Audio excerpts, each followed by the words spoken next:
বন্ধুরা, পরবিস কিচেন চ্যানেলে স্বাগত। আজকে আমি আপনাদের দেখাতে চলেছি বার্গার বান। বার্গার বান বানাবার জন্য আমি 4টে বার্গার বান নিয়ে নিয়েছি। এটা দুভাগ করে নিয়েছি একদম রেডি করে। কিছুটা পেঁয়াজ কুচি, লঙ্কা একটা কুচানো, মরিচ 5টা ম্যাশড করে নিয়েছি, ধনেপাতা কুচানো, টমেটো কুচানো, capsicum green, red bell pepper, yellow bell pepper, একটু আদা কুচি, রসুন কুচি, লবণ, একটু সেজওয়ান সস অর্থাৎ সাদা তিলের বীজ আমি নিয়ে নিয়েছি। দই নিয়ে নিয়েছি, প্রয়োজন মতো ব্যবহার করব। সাদা তেল নিয়ে নিয়েছি, টমেটো কেচাপ, লঙ্কার গুঁড়ো, একটুখানি অরিগানো, চিলি ফ্লেক্স আর 2টো ডিম নেওয়া আছে। এই বার্গার বানানোর জন্য আমি কতগুলো চিজ নিয়ে নিয়েছি, চিজের পাতা নিয়ে নিয়েছি আর একটুখানি বাটার নিয়ে নিয়েছি। এই প্যানের মধ্যে আমি প্রথমে একটুখানি সাদা তেল অ্যাড করে দিচ্ছি। খুব বেশি পরিমাণে তেল অ্যাড করার দরকার নেই। এটা একদম ঘরোয়াভাবে বানাবো, অথচ বাচ্চাদের খাওয়ার জন্য কিন্তু খুব টেস্টি ভাবেই তৈরি করব। তেলটা গরম হয়ে গেছে। আমি এখন দেখুন পেঁয়াজ, red bell pepper, capsicum, yellow bell pepper, আদা, রসুন, মরিচ, ধনেপাতা আর এই লঙ্কা কুচি দিয়ে জাস্ট একটুখানি নাড়িয়ে নেব। একটুখানি নাড়িয়ে দিচ্ছি। একটুখানি সেজওয়ান সসটা অ্যাড করে দিলাম। এটা কিন্তু একটু ভেজে নিলে খুব সুন্দর একটা স্মেল আসে। লবণটা সামান্য অ্যাড করে দিচ্ছি, লঙ্কা গুঁড়ো একটু অ্যাড করে দিলাম। জাস্ট 1 মিনিট 2 মিনিট হলেই কিন্তু হয়ে যাবে। কাঁচাও ব্যবহার করতে পারেন। এইবার আমি যে আমার ডিমটা নিয়েছি সেই ডিমটা আমি অ্যাড করে দিচ্ছি। আপনারা ইচ্ছা করলে গোটা ডিম দিতে পারেন। আমি গোটা ডিম দিয়েও কিন্তু নানাভাবে করেছি বার্গার। এটা একটু অন্যরকম ভাবে বানাচ্ছি। এইবার আরেকটা ডিম যেটা আমার আছে সেটাও আমি দিয়ে দিলাম। এটা নাড়িয়ে মিশিয়ে নেব। নুন টুন তো সব দেওয়া আছে, লবণের পরিমাণটা একটু দেখে নেবেন। এইভাবে একটুখানি সময় হতে দেব। খুব শক্ত করবেন না, জাস্ট পোচ হিসাবে এইরকমই রাখবেন, তাহলেই কিন্তু অসাধারণ খেতে হয়। আমি এইবার গ্যাসটা আমার অফ করে দিচ্ছি। একটুখানি লবণ কম আছে, আমি জাস্ট একটুখানি লবণ দিয়ে দিলাম।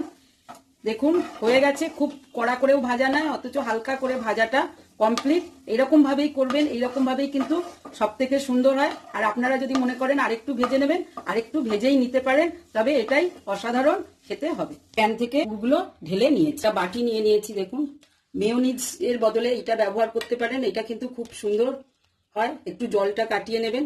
দইটা অ্যাড করে দিলাম, একটু লঙ্কা গুঁড়ো আর এই 3 চামচ মতো টমেটো কেচাপ অ্যাড করে দিলাম। দিয়ে এটা খুব সুন্দর করে নাড়িয়ে নেব। আপনারাও দেখবেন মেয়োনিজের বদলে এটা কিন্তু হেলদি আর খুব সুন্দর হয়। এইভাবে নাড়িয়ে নিন। প্রচণ্ড সুন্দর টেস্টের জন্য আমি বেশিরভাগ ক্ষেত্রে এই ব্যবহার করি। এই মিশিয়ে এটা রেখে দেখুন। আমি জাস্ট একটুখানি সাদা তেল আর সামান্য একটুখানি বাটার অ্যাড করে দিলাম। বাটারটা জাস্ট গলিয়ে নেব। আমি একটুখানি অল্পই ব্যবহার করি, কারণ আমার ছোট ছেলে যখন ছোট ছিল তার হঠাৎ করে একটুখানি কিডনির সমস্যা হয়েছিল। সেই জন্য সমস্ত রান্নাগুলোই আমি কিন্তু করে খাওয়াই, কিন্তু একটুখানি তেলটা জাস্ট মেনটেন করে চলি। বানগুলো আমি বসিয়ে দিচ্ছি। একটা পিঠ কেটে নিয়েছি, যেগুলো এইভাবে বসিয়ে দিলাম। একটুখানি সময় হতে দেব। প্রত্যেকটা ব্রেডের উপরে আমি একটুখানি করে বাটার প্রথমে দিয়ে দিচ্ছি। গ্যাসটা কিন্তু অন করাই আছে। বাটারগুলো গরমে নরম হয়ে গেছে, আমি জাস্ট মেল্ট করে দিচ্ছি। এইভাবে সব বাটারগুলো মেল্ট করে দেবেন। যেটুখানি বাকি আছে অবশিষ্ট, বাকি গরমেই কিন্তু গলে যাবে। স্লাইস চিজটা দিয়ে দিলাম। প্রত্যেকটার উপরে এই স্লাইস চিজগুলো অ্যাড করে দিচ্ছি।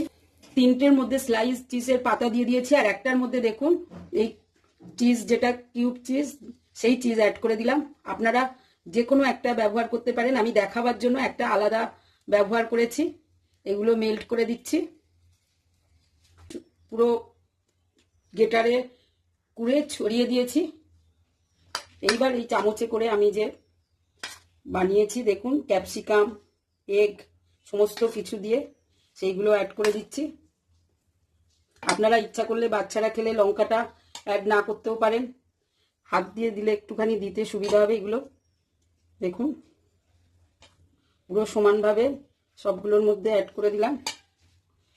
খুব রেস্ট খুবই টেস্টি, অথচ খুব কম সময় এটা বানিয়ে নিতে পারেন, যখন তখন সকাল সন্ধে বাচ্চাদের স্কুলে টিফিনের জন্য তো এর থেকে ভালো টিফিন হয় না। আমি যেটা দই লঙ্কা গুঁড়ো দিয়ে মেয়োনিজ হিসাবে যেটা ব্যবহার করেন সেটাই আমি ছড়িয়ে দিচ্ছি দইয়ের। এটা কিন্তু অসাধারণ খেতে, এরম ভাবে একবার করে দেখবেন, খুব সুন্দর খেতে হয়। এটা কিন্তু পুরো হেলদি রেসিপি, জলদিও বানিয়ে নিতে পারেন। দই তো মেয়োনিজ সবার ঘরে না থাকতে পারে, কিন্তু দই সবসময় অন্তত সবার ঘরে থাকে। এবার এর উপরে দেখুন অরগানো একটুখানি দিয়ে দিচ্ছি।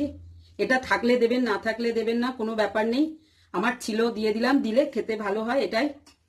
আর ঝালটা যদি ইচ্ছা করেন চিলি ফ্লেক্সটা যেটা, সেটা অ্যাড করে দিচ্ছি। এর উপরে দেখুন আমি বানের উপরের অংশটা বসিয়ে দিয়েছি সবগুলো।